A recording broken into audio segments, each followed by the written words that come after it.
एक जंगल में नैना नाम की चिड़िया थी। उसका का एक प्यारा सा बेटा था। नैना रोज दाना चुगने जाया करती थी जंगल में। एक दिन वह दाना चुगते चुगते नंदनवन जंगल में चली गई।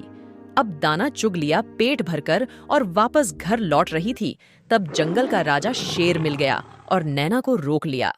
शेर को मां दुर्गा ने पहरे पर लगाया था कि कोई इस नंदनवन जंगल में न आ पाए। शेर कहने लगा नैना से, मैं तुम्हें अब नहीं छोड़ूंगा, तुम्हें खा जाऊंगा। तुम यहाँ कैसे आ गई? नैना घबरा गई। उसे अपने बेटे की चिंता होने लगी।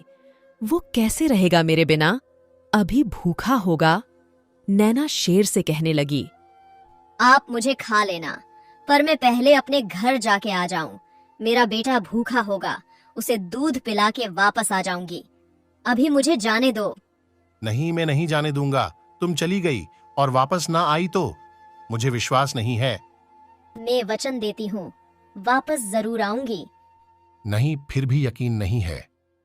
अगर तुम्हारे लिए कोई गवाही दे देगा तो मैं जाने दूंगा, नहीं तो खा जाऊंगा।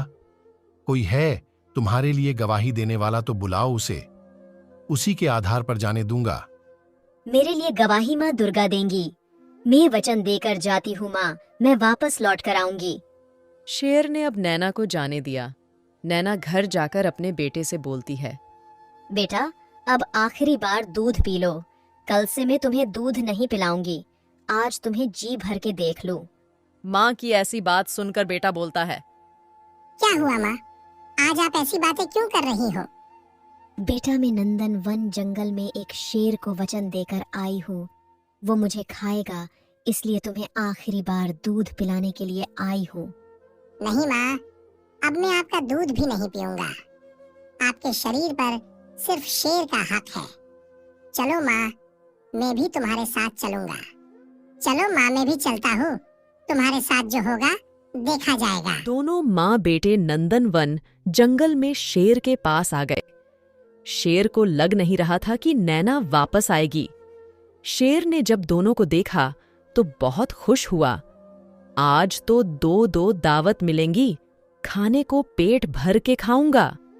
बेटा बोलता है शेर से, शेर मामा, पहले आप मुझे खाओ। शेर चक्कर में पड़ गया। ये मुझे मामा क्यों बोल रहा है? तो उससे पूछता है, बाद में खाऊंगा, पहले तुम मुझे ये बताओ कि तुमने मुझे मामा क्यों बोला? तुम्हें इतनी छोटी सी उम्र में इतना ज्ञान कैसे? कौन शिक्षा देता है? सब सच सच बताना। शेर मामा, मैं आपको माँ को कभी नहीं खाने दूंगा। मैं अपने माँ के बचाव में आया हूँ। मुझे अब दूध का कर्ज चुकाना है। मेरे होते हुए तुम माँ को खा नहीं सकते। माँ दुर्गा ने सीख दी है और श्री राम ने वरदान दिया है कि ये नंदनवन जंगल में दाना चुगने का, ये जंगल तुम्हारा नहीं है शेर मामा, ये सब पशु पक्षियों का है। इस पर सबका अधिकार है। शेर अब सब कुछ समझ गया और बच्चे से बोला, बेटा, मुझे माफ कर दो। जो मैं इस जंगल पर अपना हक जमा के बैठा था और सबको मार मार के खा जाता था। माँ दुर्गा ने सबको एक समान बताया है। मैं वचन देता हूं, आज के बाद किसी पशु या पक्षी को नहीं खाऊंगा। सारे जंगल में ये ऐलान कर दो कि ये नंदनवन जंगल सबका है। बेखौफ आए यहां दाना चुगने, मैं किसी को कोई नुकसान नहीं पहुंचाऊंगा। उस दिन के बाद से सारे पशु पक्षी नंदनवन जंगल में आने लगे। इस कहानी से हमें ये शिक्षा मिलती है कि जिसके सर पर मां दुर्गा का हाथ हो, उसका कोई कुछ नहीं उखाड़ पाता। हमारी ये कहानी आपको कैसी लगी? कमेंट बॉक्स में जरूर बताएं। मिलते हैं ऐसी ही एक और नई कहानी के साथ।